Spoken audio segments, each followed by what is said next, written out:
Bienvenidos a este mini recorrido por la historia del siglo XX latinoamericano. Retrocedamos un poquito en el tiempo para hablar desde la historia del crimen. Esta rama de la disciplina es interesante porque nos remite directamente a dos preguntas centrales. ¿Qué actos se definen socialmente como dignos de castigo y quién los realiza? Preguntas desde las cuales podemos conocer rasgos estructurales de la sociedad que estudiamos. En resumen, seguir la trayectoria de sujetos acusados de determinados crímenes nos permite analizar elementos constitutivos de la sociedad en donde se insertaron. A partir de dos textos del historiador Diego Pulido, visualizaremos dos perspectivas en torno a la constitución del delito en el México de inicios del siglo XX. Y ligaremos estas reflexiones con la que ya hemos visto sobre esta época en videos anteriores.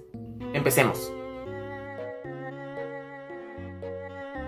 En este primer texto, Pulido analiza los datos jurídicos y de la prensa del caso de los Peleles, un grupo de estafadores que realizó varios fraudes contra compañías de seguros de vida y que fueron llevados a juicio en la primera década del siglo XX. El autor propone una serie de reflexiones interesantes. En primer lugar, llama la atención cómo la tipificación del delito de fraude en realidad no existía, y el fraude parecía más una cuestión que atentaba contra el honor, uno de los elementos constitutivos del hombre decente. Además de describir con detalles cuáles eran las estrategias de los Peleles, hecho que resulta muy divertido, Pulido hace énfasis en cómo se generan los imaginarios sociales en torno al grupo de estafadores, y en la forma en la que su pertenencia a los estratos medios de la sociedad, la falta de una tipificación jurídica definida para el delito que cometieron, y la opinión pública general sobre el hecho, los dibujaron como sujetos profesionales del crimen. Esto representa un contraste muy grande con el segundo texto de Pulido que analizaremos hoy. La tesis central de este texto es que las pulquerías y las cantinas funcionaron como espacio de sociabilidad masculina para los sectores populares.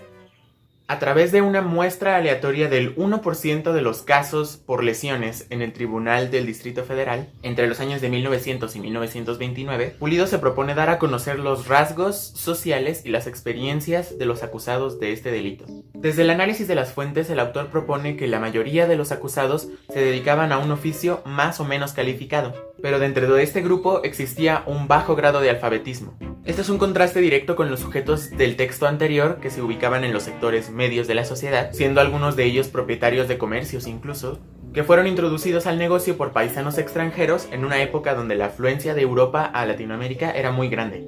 A su vez, Pulido propone la configuración de este espacio como uno de sociabilidad masculina, e incluso llega a insinuar que la pulquería y la cantina son algunos de los lugares en los que se configuró la imagen del macho mexicano que hoy conocemos.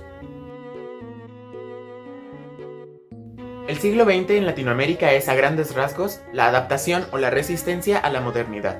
Estos estira y afloja no se dieron únicamente en el ámbito económico, sino que permearon toda la estructura social y cultural. Mantener leyes y procesos judiciales de vanguardia fue solo una de las cosas que los estados latinoamericanos intentaron para insertarse en el seno de la modernidad capitalista.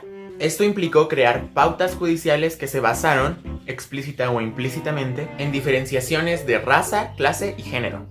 Esto es, mientras los estafadores de los sectores medios eran vistos como profesionales del crimen, los sectores populares se asociaban a la violencia y al embrutecimiento.